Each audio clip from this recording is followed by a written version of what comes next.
ప్రజలు ఓటేసి ఎన్నుకున్నారు. తమ సమస్యలను తీరుస్తారని ఆశగా ఎదురుచూశారు. అయితే ఎన్నికల్లో గెలిచాక నియోజకవర్గానికి ముఖం చాటేశాట ఆ ఎమ్మెల్యే. ఉమ్మడి అనంతపురం జిల్లాలోని ఆ ఎమ్మెల్యే తన నియోజకవర్గాన్ని పట్టించుకోవడమే మానేశారట. సొంత నియోజకవర్గానికి కేవలం చుట్టపు చూపుగా వచ్చి వెళుతున్నారట. అమావాస్యకు పున్నమికి వచ్చి వెళుతూ గెలిపించిన ప్రజలను గాలికి వదిలేశాడన్న విమర్శలు వినవస్తున్నాయి. ఇంతకు ఆ నియోజకవర్గం ఏది? ప్రజల్ని పట్టించుకోని ఆ ఎమ్మెల్యే ఎవరు?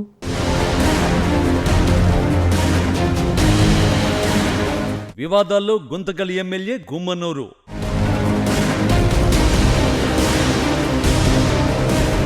నియోజకవర్గంలో తమ్ముడు కొడుకు పెత్తనం.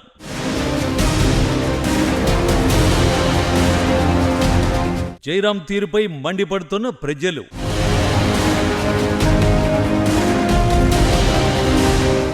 ఉమ్మడి అనంతపురం జిల్లాలో గుంతకల్ నియోజకవర్గం మిగతా నియోజకవర్గాలకు పూర్తి భిన్నంగా ఉంటుంది. రాయలసీమలో ముఖ్యంగా ఉమ్మడి అనంతపురం జిల్లాలోని వేరే నియోజకవర్గాలతో పోలిస్తే ఆ నియోజకవర్గ రాజకీయం ఎప్పుడూ సైలెంట్గా ఉంటుంది. గుంతకల్ నియోజకవర్గంలో కేవలం ఒకే మండలం, 2 మున్సిపాలిటీలు మాత్రమే ఉండడంతో పెద్దగా రాజకీయ జోక్యాలు ఉండవు. గతంలో ఉన్న ఎమ్మెల్యేలు కూడా వివాదాలకు దూరంగా ఉంటూ వచ్చారు. ఏపీ విభజన తర్వాత ఒకసారి టీడీపీ తరఫున జితేంద్ర గౌడ్, అలాగే వైసీపీ తరఫున వెంకట్రామిరెడ్డి గెలిచారు. ఇద్దరు కూడా ఎక్కడా పెద్దగా వార్తల్లో నిలిచేవారు కాదు. వీరిద్దరిపై పెద్దగా రాజకీయ ఆరోపణలు లేవు. కానీ గత 2024 ఎన్నికల్లో వైసీపీ తరఫున అప్పటి సిట్టింగ్ ఎమ్మెల్యేగా ఉన్న వెంకట్రామిరెడ్డి పోటీలో నిలవగా టీడీపీ తరఫున అనేక తర్జన భర్జనల తర్వాత పక్క జిల్లా వైసీపీ నుంచి నేతను దిగుమతి చేసుకున్నారు. వైసీపీలో తీవ్ర కాంట్రవర్సీ ఉన్న మాజీ మంత్రి గుమ్మనూరు జయరాంను పోటీలోకి దింపింది టీడీపీ.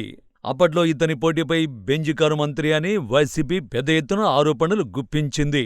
కానీ కూటమి హవాలో అలాగే బీసీ కావడంతో గుమ్మనూరు జయరాం గుంతకల్లో గెలిచి తన పట్టు నిలుపుకున్నాడు. ఇక అప్పటి నుంచి గుంతకల్ నియోజకవర్గం గుమ్మనూరు జయరాం వార్తలు నిలుస్తున్నారు.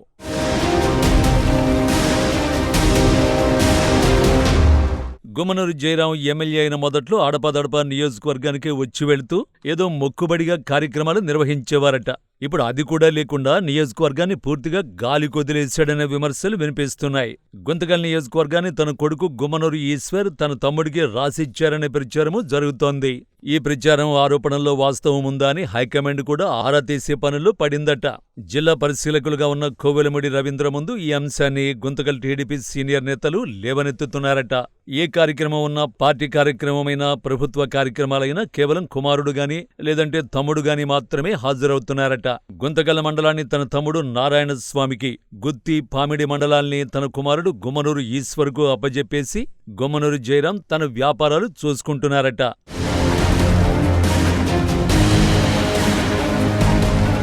గుత్తి, పామిడి మండలాల్లో గుమ్మనూరు ఈశ్వర్ ఎలా చెబితే అలా నడుస్తుందనే టాక్ వినిపిస్తోంది. ఓ సందర్భంలో పామిడి ఎంపీడీఓ ఆఫీసులోకి ఈశ్వర్ వెళ్లి ఎంపీడీఓ చైర్లో కూర్చోవడం పెద్ద వివాదానికి దారితీసింది. అంతేకాదు పామిడి మండలంలో ప్రవహించే పెన్నా నదిలో బహిరంగంగా పట్టపగలే ఇసుక అక్రమ తవ్వకాలు జరుపుతున్నారని, ఇది ఎమ్మెల్యే కుమారుడికి తెలిసే జరుగుతోందని, ఇందులో సింహభాగం ఆయనకే వెళుతోందనే ఆరోపణలు ఉన్నాయి. గతంలో ఇదే ఇసుక అక్రమ తవ్వకాల విషయంలో టీడీపీ నేత జేపీ ప్రభాకర్ రెడ్డి ఎమ్మెల్యే గుమ్మనూరు జయరాంకు బహిరంగంగా వార్నింగ్ ఇవ్వడం కూడా కలకలం రేపింది. ఇసుక అక్రమ రవాణాపై అప్పట్లో కేసు కూడా నమోదైంది. కేవలం ఇసుక అక్రమ రవాణా ఒక్కటే కాదు, భూ కబ్జాలు, పేకాట, మట్కా మాఫియాను ఎమ్మెల్యే అనుచరులు నిర్వహిస్తున్నారని అనేక ఫిర్యాదులు వెల్లువెత్తే. దీనిపై మీడియా వార్తలు రాయిగా జర్నలిస్టులను రైలు పట్టాలపై పడుకోబెడతానని గుమ్మనూరు జయరాం హెచ్చరించడం సంచలనం రేపింది.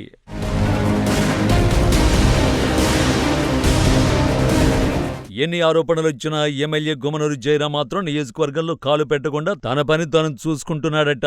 గెలిపించిన కార్యకర్తలకు మొహం చూపెట్టకపోవడంతో జిల్లా టీడీపీ అధ్యక్షులు సాంబశివుడు యాదవ్ లాంటి పార్టీ సీనియర్ నేతలే పార్టీ కార్యక్రమాలు నిర్వహిస్తున్నారట. ఏదైనా సమస్య చెప్పుకుందామంటే ఎమ్మెల్యే ఉండకపోవడం పార్టీకి అతి పెద్ద మైనస్ గా మారిందట. లోకల్ గా ఉన్న నాయకుల్ని కాదని ఎక్కడి నుంచో దిగుమతి చేసుకుంటే పరిస్థితి ఇలాగే ఉంటుందని టీడీపీ సీనియర్ నాయకులు వాపోతున్నారట.